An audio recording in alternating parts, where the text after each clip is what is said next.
የተወደዳችሁ የእግዚአብሔር ቤተሰቦች፣ የድንግል ማርያም ወዳጆች እንደምን ሰነበታችሁ? ዛሬ ወደ እናንተ የመጣነው በአንድ እውነት ላይ ተመርኩዘን ነው። በየንስሐ አባታችሁ ደጅ የምታለቅሱለት አንድ ጉዳይ አለ። መምህር ሆይ ቤቴ ሰላም የለውም፣ ትዳሬ ሊፈርስ ነው፣ ልጆቼ ከእጄ ወጡ፣ ምን ላድርግ የሚል የጭንቀት ድምፅ።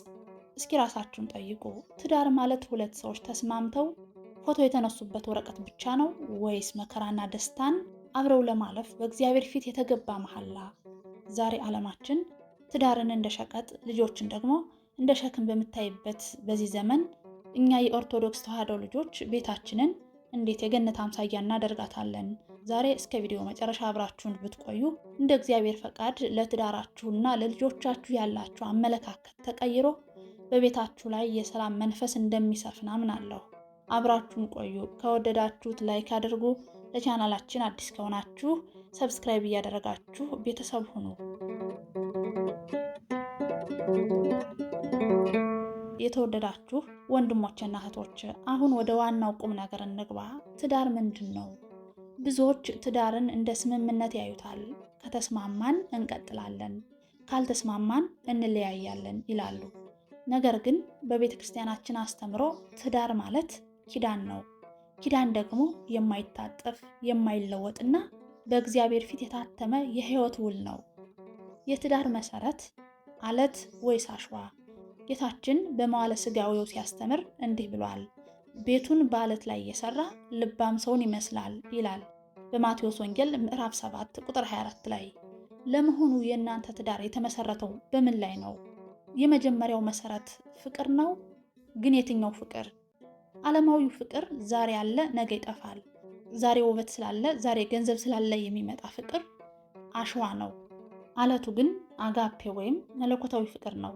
ይህ ፍቅር መስዋዕትነትን የሚጠይቅ የማይቀና የማይታበይና የማይቆጣ ነው። ሁለተኛው መሰረት ክብር ነው። ባል ለሚስቱ፣ ሚስት ለባሏ ያላት ክብር። ቅዱስ ጴጥሮስ በመልእክቱ ጸሎታችሁ እንዳይከለከል ለሚስቶቻችሁ አክብሮት ስጡ ይላል። አስቡት፣ ሚስትን ካላከበርክ፣ በቤት ሰላም ከሌለ ጸሎት ሰማይ አይደርስም፣ በሩ ዝግ ነው። ሶስተኛው መሰረት ታማኝነት ነው። ታማኝነት በአካል ብቻ ሳይሆን በሐሳብም ጭምር ነው። በዘመናችን ታማኝነት እየጠፋ የመጣው ከልብ መራራቅ ሲጀመር ነው። ለምን እንጣላለን? ብዙ ባለትዳሮች ለምን እንዲሆን ብለው ይጨነቃሉ። ፈተና ከየት ይመጣል? በትዳር ውስጥ ትልቁ ጠላት ኩራት ነው። እኔ ነኝ የማውቀው፣ እኔ ነኝ የማስተዳድረው፣ እኔ ያልኩት ካልሆነ የሚሉ ቃላት የሰላም ጠንቆች ናቸው። ክርስትና ግን እኛ ትላለች። ክርስቶስ ራሱን ዝቅ አድርጎ እግራችንን እንዳጠበ ባልና ሚስትም አንዱ ለሌላው ራሱን ዝቅ ማድረግ ሲያቅታቸው ፈተናው ይበረታል። መጽሐፍ ቅዱስ ሰው ከአባቱና ከእናቱ ተለይቶ ከሚስቱ ጋር ይጣበቃል ይላል ዘፍጥረት ምዕራፍ 2 ቁጥር 24 ላይ። መለየት ሲባል መጣላት ሳይሆን የትዳርን ሚስጥር ለሌላ ሰው አሳልፎ አለመስጠት ማለት ነው። ጓደኞች፣ ዘመዶች፣ አልፎ ተርፎ ማህበራዊ ሚዲያ በቤት ውስጥ ሰላም ሲያደፈርሱ የፈተና ምንጮች ይሆናሉ። በቤት ውስጥ ጸሎት ሲጠፋ በረከት ይርቃል። ሰይጣን የሚገባው ክፍተት ሲያገኝ ነው። ቅዱስ ዮሐንስ አፈወርቅ እንዲህ ይላል፣ ጸሎት በሌለበት ቤት ውስጥ ጋኔን ይዘፍንበታል። ጠብ፣ ጭንቀትና ያለመግባባት በብዛት የሚፈጠሩት ከመንፈሳዊ ሕይወት ስንርቅ ነው። ፈተና መኖሩ የግድ ነው። ነገር ግን ያንን ፈተና እንዴት እንለፈው? ታላቁ አባት አባ ጊዮርጊስ ዘጋስጫ እንዲህ ይላሉ፣ መከራ ለጻድቃን መውጫ መሰላል ነው ይላል። በትዳራችሁ ውስጥ የመጣው መከራ ሊያጠፋችሁ ሳይሆን ሊያጠራችሁ፣ ሊያጠነክራችሁ የመጣ እንደሆነ አስቡ። ሲጨንቃችሁ ወደ ስልክ ሳይሆን ወደ ስለ አድነው ፊት ሂዱ። ባልሽ ሲቆጣሽ እግዚአብሔር ሆይ ትዕግስቱን ስጠኝ ብለሽ ጸልይ። ሚስት ስትሳሳት አቤቱ ማስተዋሉን ስጣት በል። በቁጣ ላይ ቁጣ መጨመር እሳትን በቤንዚን እንደማጥፋት ነው። ትዳር ማለት ሁለት ፍጹም የሆኑ ሰዎች ስብስብ ሳይሆን ሁለት ጎደሎ ሰዎች በእግዚአብሔር ጸጋ ተሞልተው የሚኖሩበት ቅዱስ ተቋም ነው። የተወደዳችሁ ወንድሞችና እህቶች፣ አሁን ደግሞ ወደ ቤታችን ዘልቀን እንግባ። ብዙዎቻችን ቆንጆ ቤት ሊኖረን ይችላል። ነገር ግን በቤት ውስጥ ሰላም የለም። ሰላም የሌለበት ቤት ደግሞ እንደ ቀዝቃዛ መቃብር ነው። ጌታችን ኢየሱስ ክርስቶስ ለደቀ መዛሙርቱ በታየ ጊዜ መጀመሪያ የተናገረው ቃል ሰላም ለእናንተ ይሁን የሚል ነበር። ዛሬ እናንተ ቤት ይሄ ሰላም ይጎድለዋል? እንግዲያውስ እነዚህን 4 መንፈሳዊ የሰላም ጥበቦች በጥንቃቄ አድምጡ። አንደኛ የአንደበት ጥበብ ነው። መልካም ቃል ቁጣን ትመልሳለች ይባላል። በቤት ውስጥ ለሚፈጠር ጠብ ዋነኛው ምክንያት አንደበት ነው። መጽሐፍ ቅዱስ የዋህ ምላሽ ቁጣን ትመልሳለች፣ ሸካራ ቃል ግን ቁጣን ታስነሳለች ይላል።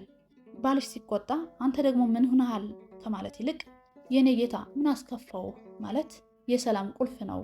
እሳት በእሳት ላይ አይጠፋም። አንዱ ሲነድ አንዱ ውሃ መሆን አለበት። አንዳንድ ጊዜም ሰላምን ለማምጣት ትልቁ መሳሪያ ዝምታ ነው። ቅዱሳን አባቶቻችን ዝምታ ወርቅ ነው የሚሉት ያለ ምክንያት አይደለም። በንዴት ወቅት የምንናገረው ቃል በኋላ የምንጸጸትበት ቁስል ይፈጥራል።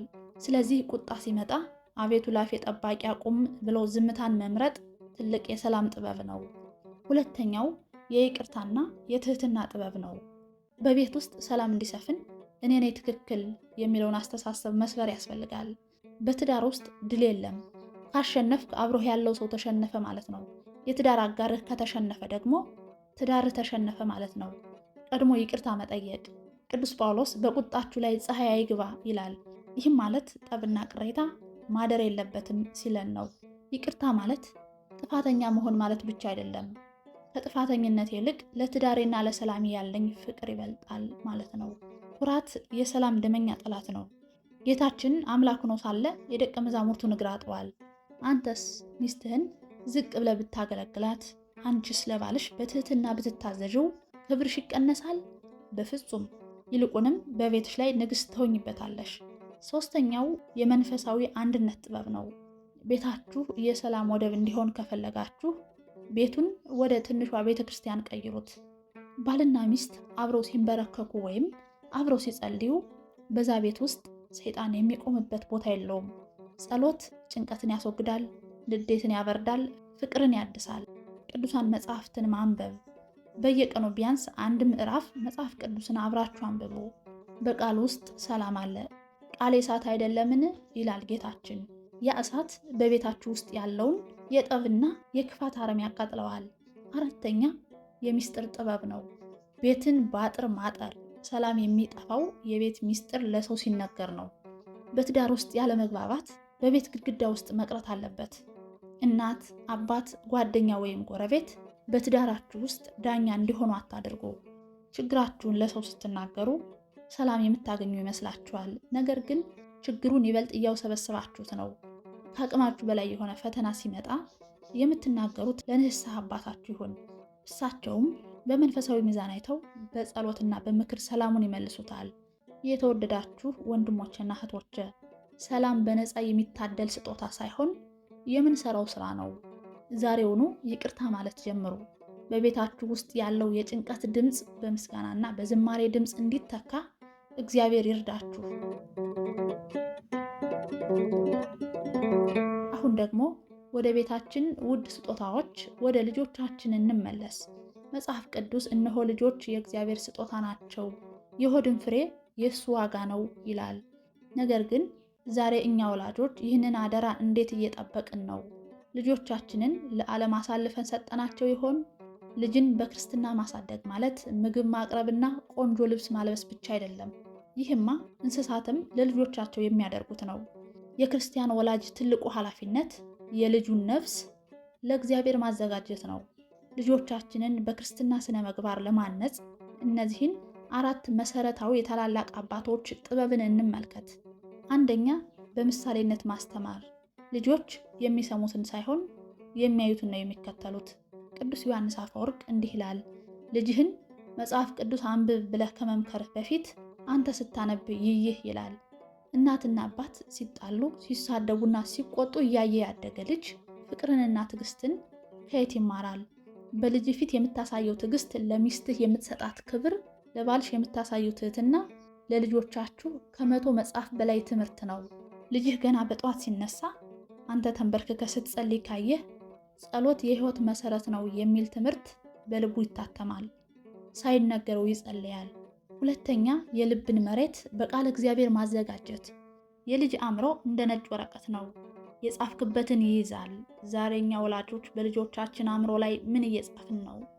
ገድላትንና ታሪኮችን መናገር፣ በየምሽቱ ከመተኛታቸው በፊት ተረት ሳይሆን ገድል ንገሯቸው።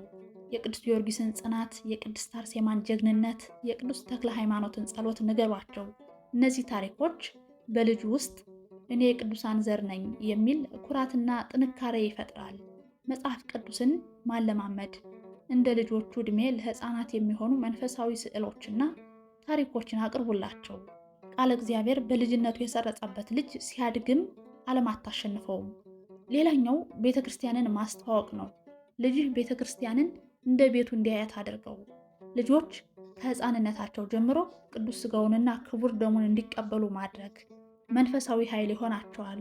ልጆች በሰንበት ትምህርት ቤት ከጓደኞቻቸው ጋር አብረው ሲዘምሩና ሲማሩ ክርስትና ደስታ መሆኑን ይረዳሉ። በዚያም መልካም ጓደኞችን ያገኛሉ። ከመጥፎ ጓደኛ መልካም አመል ይበላሻል ተብሏልና ልጆቻችሁ ከማን ጋር እንደሚውሉ ተቆጣጠሩ። ልጆችን በፍቅር መገሰጽ ማለት መምታት ወይም መስደብ አይደለም። ክርስቲያናዊ ተግሳጽ በፍቅር የተሞላ ነው። ልጆች ስህተት መስራታቸው አይቀሬ ነው። በስህተታቸው ጊዜ አንተ ደንቆሮ ወይም አንቺ ክፉ አትበሏቸው። ቃላት ሕይወት ይፈጥራሉ ወይም ያጠፋሉ። ይልቁንም ስህተታቸውን በምክንያት አስረዷቸው። ለልጆቻችሁ ጸልዩ። ብዙ ቅዱሳን እናቶች ልጆቻቸውን በጸሎትና በእንባ ከጥፋት መንገድ መልሰዋል። ልጄን ማርልኝ ብላችሁ በስዕለ አድኅኖ ፊት አልቅሱ። የእናትና የአባት ምርቃት ለልጅ ትልቅ መከለያ ግንብ ነው። የተወደዳችሁ ወንድሞችና እህቶች፣ ዓለም ዛሬ ልጆቻችንን በቴክኖሎጂ በሱስና በክፉ ምግባር ለመቀማት አሰፍስፋ እየጠበቀችን ነው። እኛ ካልቀደምናት ትቀድመናለች። ልጆቻችሁን በእግዚአብሔር አጥር ውስጥ እጠሯቸው። ዛሬ ለልጆቻችሁ የምትሰጡት ጊዜ ነገ በስተርጅናችሁ የምታገኙት የሰላም እረፍታችሁ ነው። እግዚአብሔር ልጆቻችንን እንደ ሳሙኤል ለቤተ ክርስቲያን፣ እንደ ዳዊት ለሀገር የሚጠቅሙ ያደርግልን። ለዛሬው እዚያ በቃን። ከወደዳችሁት ላይክ አድርጉ። ለቻናላችን አዲስ ከሆናችሁ ሰብስክራይብ እያደረጋችሁ ቤተሰብ ሁኑ። በቀጣይ ቪዲዮ እስክንገናኝ ቸር ሰንብቱ።